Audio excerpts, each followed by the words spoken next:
Good evening. This is Akashvani Kohima. I am Jonas Yantan with Evening News. The headlines.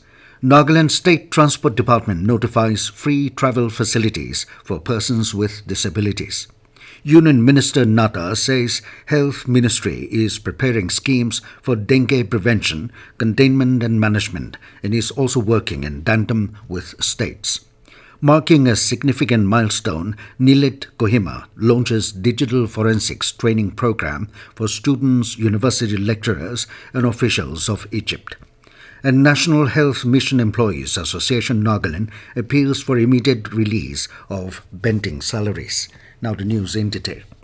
Nagaland State Transport NST Department has notified extension of free travel facilities in the NST passenger buses for persons with disabilities (PWDs) within the state of Nagaland. In a notification, NST Department informed that for identification of persons with benchmark disabilities to avail free travel facilities in NST, unique disability identity card issued from the Department of Empowerment of Persons with Disabilities, Ministry of Social Justice and Empowerment of Persons with Disabilities, Government of India, or valid disability certificate issued by a competent authorized medical board would be the prerequisite for eligibility. Free travel pass will be issued from the Office of the General Manager NST Nagaland, Dimapur on payment of 50 rupees, renewable after 2 years against payment of 20 rupees. The applicants have been asked to submit their applications directly to the Office of the General Manager NST, Nagaland Dimapur, or through the District NST office. Union Health Minister Jagat Prakash Nadda said that the Health Ministry is preparing schemes for dengue prevention, containment and management and is also working in tandem with states. Nadda said this during a press conference after chairing a review meeting with senior officials of his ministry to assess the preparedness in the check against dengue in the nation in New Delhi today. He informed that the ministry will soon launch a round-the-clock dengue helpline and has asked the states to launch theirs as well in the next 4 to 5 days. Nadda added that the Health Ministry will hold inter-sectoral and inter-departmental meetings with ministries such as Education and Housing and Urban Development to coordinate and plan better. He will also hold meetings with high-burden states in the next 2 days. He has further directed the central hospitals to prepare dengue treatment wards, dedicated management, and round-the-clock healthcare availability along with the states to issue guidelines for schools.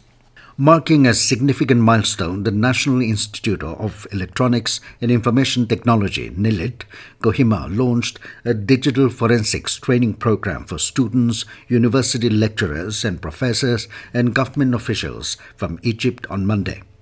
The program reflects NIELIT Kohima's unwavering commitment to strengthening cyber security defenses, aligning perfectly with the Government of India's vision of enhancing national digital security. The launching program was graced by dignitaries, including Ambassador of Egypt in India, Wael Mohammed Awad Hamid. Officials said that following a 10-week intensive online training module, participants would have the opportunity to visit NIELIT Kohima for hands-on laboratory experience, equipping them with top-notch cyber security skills. The National Health Mission Employees Association Nagaland, NEAN, has appealed to the Mission Director of the National Health Mission NHM Nagaland to immediately release their pending salaries. NEAN highlighted that employees have not received their salaries since the month of May this year, leading to significant hardships for workers across the state, including those in the district and block program management and service delivery. The association highlighted that despite the state's receipt of the first tranche of funds for the fiscal year 2024-25 on June 13, the fund is yet to be transferred to the State Health Society accounts. NEAN said, considering the timely mandate from the Government of India, funds must be transferred within 15 days of receipt, a deadline that has already passed. The association further urged the mission director to prioritize the issue while also warning that any further delay may compel them to take more stringent measures. Indo-Tibetan Border Police (ITBP) has seized 108 gold biscuits weighing 108 kilograms near Siri Kaple in eastern Ladakh. ITBP, in a social media post, said a team led by Deputy Commandant Deepak Pad from the 21 Battalion, while conducting a long-range patrol, seized the contraband. ITBP said 2 suspects have been apprehended and investigations are going on with other agencies. This news comes to you from Akashvani, Kohima. You can also listen to this news bulletin on News on Air app and YouTube channel AIR News Kohima. Prime Minister Narendra Modi held talks with Austrian Chancellor Karl Nehammer in Vienna and discussed various dimensions of the bilateral relations. These include trade and investment, science and technology, green energy, AI, startups, environment and climate change, cultural cooperation, and people-to-people ties. The leaders also exchanged views on regional and global issues of mutual interest. In a press statement after the meeting, Modi said they discussed the biggest challenges humanity is facing right now, including climate change and terrorism. He said he has invited Austria to join India's initiatives, including International Solar Alliance, Coalition for Disaster Resilience Infrastructure, and Biofuel Alliance. The newly elected members of Pek, Futsero, and Chazuba Town Councils under Pek District, Nagaland have unanimously elected the chairman and deputy chairman. Shevohe Nino was elected as the chairperson and Chetezo Agami as deputy chairperson of Pek Town Council during a program presided over by Deputy Commissioner Pek, John Zilese Sanctum, at DC's conference hall yesterday. For Futsero Town Council, Mika Kenya was elected chairman and Kazur Tukru as deputy chairman. In his speech, MLA Dr. Nisato Mero congratulated the elected councillors and called upon them to cooperate with one another and plan together for the development of the towns. Dr. Mero also lauded the Deputy Commissioner and Additional Deputy Commissioner and other officials concerned for the successful and peaceful conduct of the ULP election. Meanwhile, NDPP Chazuba Town Unit informed that the formation of Chazuba Town Council was successfully completed today with Sevoni Keho and Vezota Rako as chairman and deputy chairman, respectively. The unit also congratulated all the elected councillors and hoped they would take their responsibility to serve the people.